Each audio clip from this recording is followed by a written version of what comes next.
Hello, in this video we look at slang, the lively, colourful, often cheeky side of language that makes English and every other language feel alive. So what is slang exactly?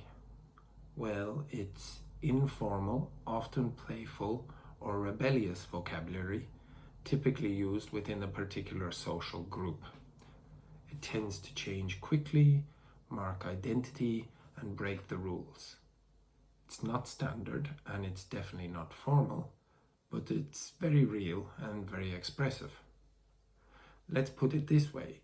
If standard English wears a suit, slang wears ripped jeans and a grin.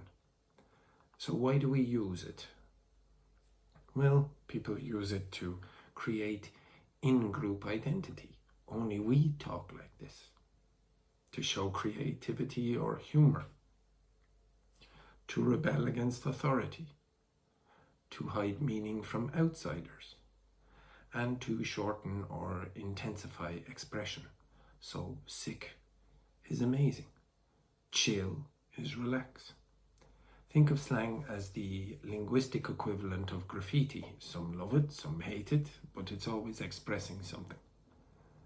Now, here's where it gets interesting. There's no one slang. There are many types, each with their own flavour. So there is regional slang, so different places, different words. In the UK, someone might say gutted to mean deeply disappointed.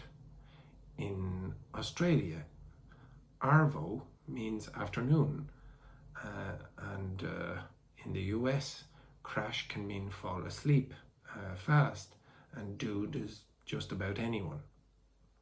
Even within the same country, regional slang varies. A chip butty in Liverpool is a sandwich with French fries, or what Irish people will call chips. In Scotland, steamin' means drunk. In Ireland, grand means okay, not amazing. There's generational slang. Every generation wants its own voice, so boomers had groovy, far out and square. Gen X gave us whatever, dude and poser. Millennials popularized YOLO, adulting and woke. And Gen Z brought in slay, no cap, sus and riz. So slang here is about distinction. Using your parents' slang maybe cringe. There's also subcultural slang. Subcultures invent their own codes. So hip-hop culture gave us bling, flex, dope, and bars. LGBTQ plus communities contributed words like shade, kiki, and serve. Gamers say noob, OP, like overpowered, AFK, away from the keyboard, and nerf, weaken. Skaters might talk about ollies, bails, or gnarly tricks. So each subculture speaks its own dialect to strengthen bonds and repel outsiders. And then there's occupational slang.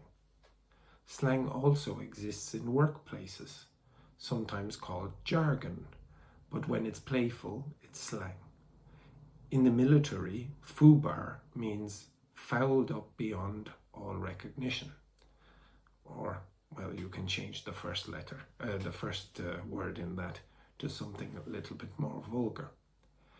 In healthcare, frequent flyer is slang for a patient who often comes to the emergency room. And in tech, rubber duck is someone you explain code to in order to find bugs yourself. It's funny, it's practical, and often a little dark. And then there's backslang and coded slang. So backslang is when we reverse words. So yob for boy. There's Cockney rhyming slang, which replaces words with phrases. So apples and pears equals stairs, or trouble and strife equals wife. And then there's things like Polari, used in 20th century British gay culture, which included bona as good, naff as rubbish, and omi as man. These forms were created out of necessity to hide meaning from authority or the mainstream. So what's the difference between slang, colloquial language, and jargon? Well, slang is edgy, group-specific, and often short-lived. Colloquial language is informal but more widely accepted, like kids for children, say. And jargon is specialized vocabulary like CPU in computing. So while gobsmacked is slang, laptop is not. Is slang bad English? Absolutely not. Slang shows linguistic creativity, it reflects social change, it adds expressive power, and it keeps dictionaries and dictionary writers on their toes and teachers young at heart. Even Shakespeare invented slang. Words like swagger, bedazzled, and skim milk were once brand new. So slang isn't just bad grammar, it's folk poetry, it's cultural DNA, and it's a way of speaking from the gut, not the textbook.